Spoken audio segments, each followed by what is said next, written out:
За юу яцхан манайха гоц ухаантай цуврал алуурчны маань парт 4 бэлэн боллоо. Парт 3 дээр Игом Чэм имлгээс оргоод дуустдаг бол энэ удаа кино эхлэхдээ Игом яаж оргосон талаар эхлэх болно. За ингээд кинонд орцгоё.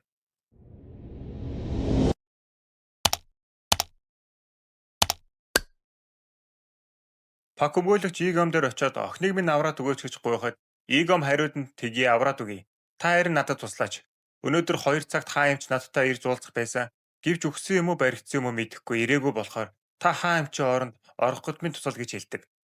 Дүрс солигдож Чэ захирал хаан эмчийг барьж аваад Игом дээр яах гэж очиж уулзсан талаар асуув.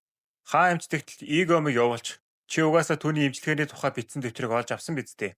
Хэрвээ үнэхээр идэгшгүй өвчнийг идгэх имчилгээг олж авмаар байвал Игомын имчилгээг яаралтай зогсоох хэрэгтэй гэв. Энэ хിവэрээ үргэлжилбэл Игом 10 хүрэхгүй хүн л имчилж чадах бололтой.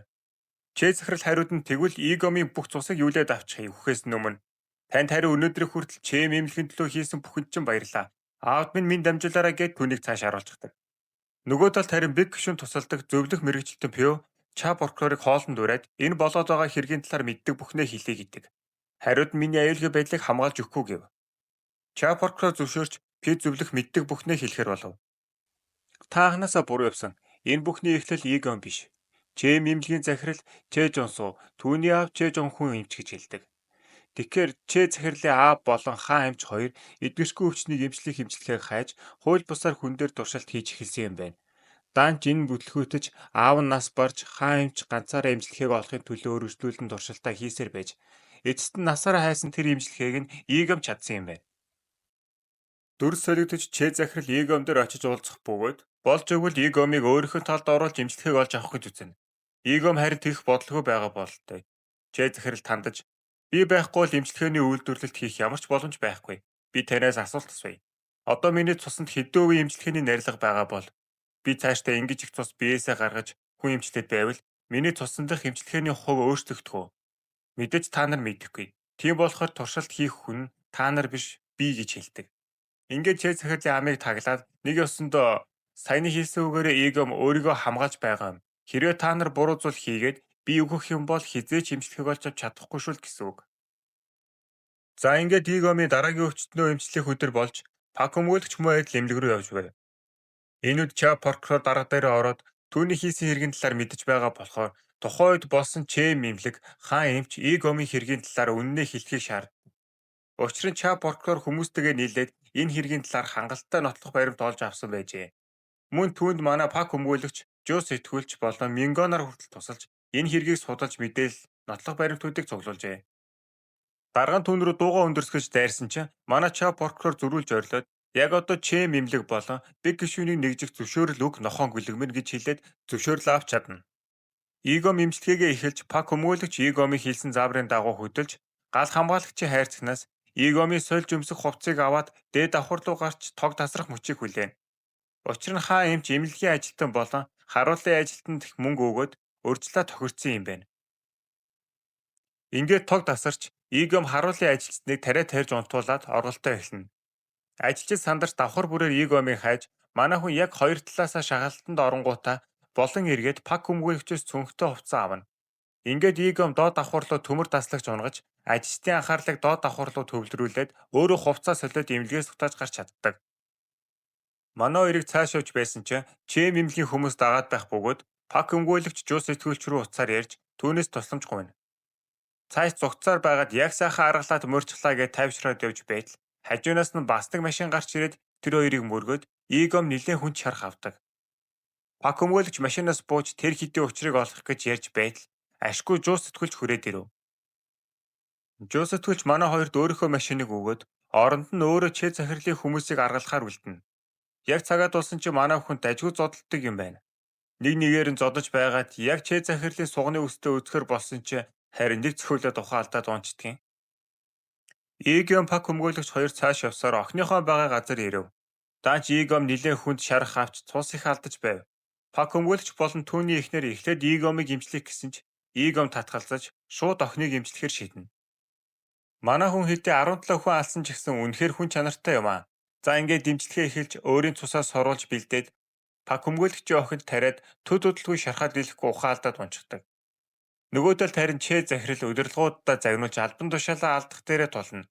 Тэгтэл хамгийн том захирал нь манай Ча Поркерын аав нь байх нь тэр. Дүрс солигдож игом өнгөрснөө зүудэлж ээж нь түүнийг дуудаж сэрээж байгааг харуулна. Гэрийнх нь ханаар дүүрэн шагнал өргөмжлөл үлгээтэй байхыг харвал игом үнэхээр л хичээлдээ сайн ухаантай хүүхэд байсныг харуулна. Манай хүн ээжтэйгээ хамт өглөөний цайгаа уучаад сургууль руугаа явна. Хичээл завсарлаад хоёр найзтайгаа юм яриад сууж байтал багш нь түүнийг дуудаж манай танхимаас эцэст нь чадварлаг хүн гарч байх шиг байна. Чэм имлэгийн цусны хавдар эмчилгээний салбарын хан санхүү профессор чамтай уулзах хүсэж байна гэв. Иго маш их баярлаж хамгийн түрүүнд энэ талаар ээжтэй хэлдэг. Ээж нь ч гэсэн баярлаж хүүгээ өнөөдөр эртхэн ирээрэй гэж захина. Игом харин сургууль дээр хааймчаас асуух асуултуудаа бэлтжээд очие гэж хэлээд оройн харих замдаа машид мөргүүлж осолд орсон юм байлээ. Ингээд Игом жигнэсээ ухаан орох бөгөөд Пак өмгөөлөгчийн эхнэр нь эмч учраас түүний цус алдалтыг зогсоож чаджээ. Нөгөө талд харин Чэ захирал унаж буй хувцаагаа хараад ихэд уурн хурж дотроо Игомыг алмаар байгаа боловч одоогийн нөхцөл байдлаас харвал түүнд Игом шиг хэрэгтэй хүн алга.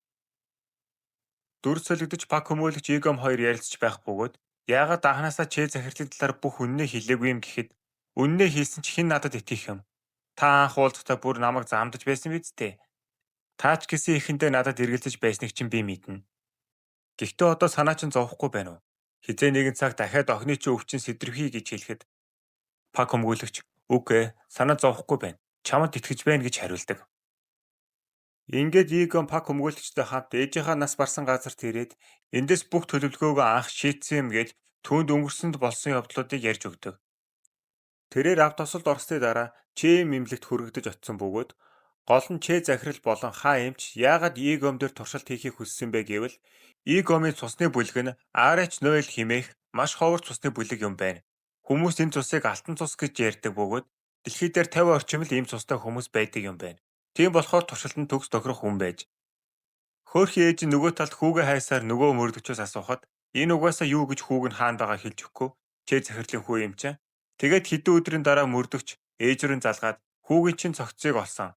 Машинд мөргүүлээд хин гэдгийг тодорхойлж чадаагүй болохоор чандарлаад чандар хадгалах газар байрлуулсан гэж хэлдэг. Мэдээж энэ Чэ мэмлэг цагдаа прокурортой хуваалдаж хурамч өглөг зохиосон юм. Энэ өдрөөс хойш хэдэн сарын дараа ээж нь Игомын осол бичигдсэн хар хайрцагны бичлэгийг олж чаддаг. Тэгээд остын талаар судалж гэрчүүдээс асууж үннийг баг багаар цуглуулсаар Чэ мэмлэгийн эсрэг шүүхэд гомдол гаргахаар бэлдэж эхэлсэн. Бүр цаашлаад Чэ мэмлэгт өөр бүртгэлэн тодорхойгүй олон хүмүүс байсныг олж мэдээд энэ үннээ олон нийт дэлгэхээр шийдсэн боловч Чэ захирал төрүүлж хөдөлж түүнийг хороогоод энэ гүүрэн дээрээс шиджээ. Дараа нь Чэ захирал судалгааны ажил амжилт олохгүй байгаа хаа эмчийг шагалтанд оруулж дарамтлаад өөр эмчийг энэ ажилд томилсон юм байна. Гэтэл азар Игом ухаан орч хаа эмч Чэ захирлын дарамтыг тэсэлгүй Игомыг аваад зогцсон юм.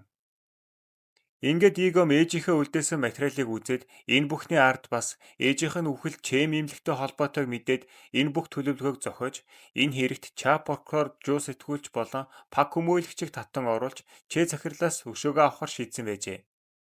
Манай хоёрын яриа дуусахад нөгөө талаас Чэ захирал хүмүүстэйгээ ирэх бөгөөд мөн Ча прокурор хүртэл энэ талаар ялж мэдээд цагдаа нарыг дагуулад Игом Пак өмгөөлөгч хоёр руу яар явна. Чэ захирал ирээд Игом Пак өмгөөлөгч хоёрыг өөрсдийнхөө төлөө хуваа хичээсэн үйлдэл гаргалаа. Нэг нь охиноо аврахын тулд нөгөөх нь нас барсан ээжигээ санаж гомдлолж ёстой арчаагүй юмаа гэж хэлэхэд Игомын уур нь хурж Чэ захирлуу дайрсан чинь туслах нь урдуур нь ороод Игомыг цохиод ургаачдаг. Үүнд Чэ захирал ихэд уурлаж туслахаа хайр гамгүй зодож эхэлнэ. Учир нь Игом өөрт нь хэрэгтэй болохоор түүнийг эрүүл саруул буцааж эмнэлэгтээ ойрхон чухал юм. Игом дээр очиод саяны болсон явдалд уучлахгүйж хүн болгон алдаа гаргадаг бидтэй. Ахаад бүхнийг эхнээс нь эхлийгээд гараа сунгахад Игом гараас нь татаж босоод түүнийг боогоод хэдэн хүн аврахад болох юм. Өөрийнхөө туршилт хийсэн хүмүүсээс их хүн аварч байж болох юм уу? Чи ч гэсэн туршилтанд орсон хүн бидтэй гэж хэлнэ.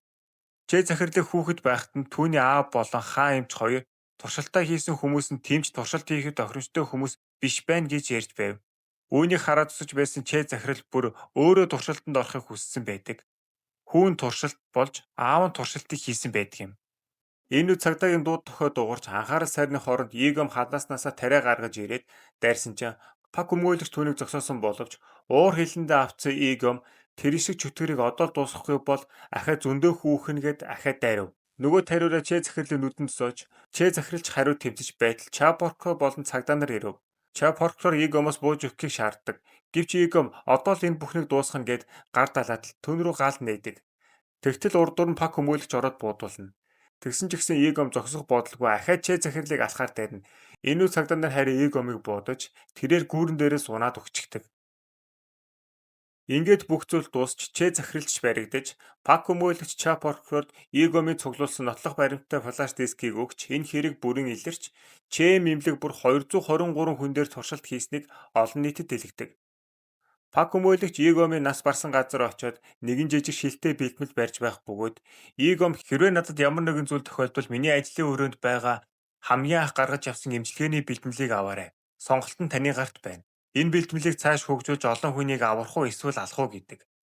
Харин пак хүмүүлэгч энэ бэлтгэлийг устгахаар шийдээд яг доош унгаах гэж байтал утсан дуугарч хинбэ гэсэн чинь би байна. Сайн сууж байна уу өмгөөлөгч гэгээд игом байх нь тэр. Ямар ч байсан игом өхөөгүй юм байна. Энэ хүрээд кино маань дуусч байгаа бөгөөд магадгүй Season 2 гэж гарах бололтой. За энэ хүртэл хамт байсан үзэгчдтэй баярлалаа. Удахгүй дараагийн олон ангид гэмт хэрэг трейлер төрлийн киногоор уулзах болно. Кино таалагдсан бол лайк болон саба дараарай. Баяртай.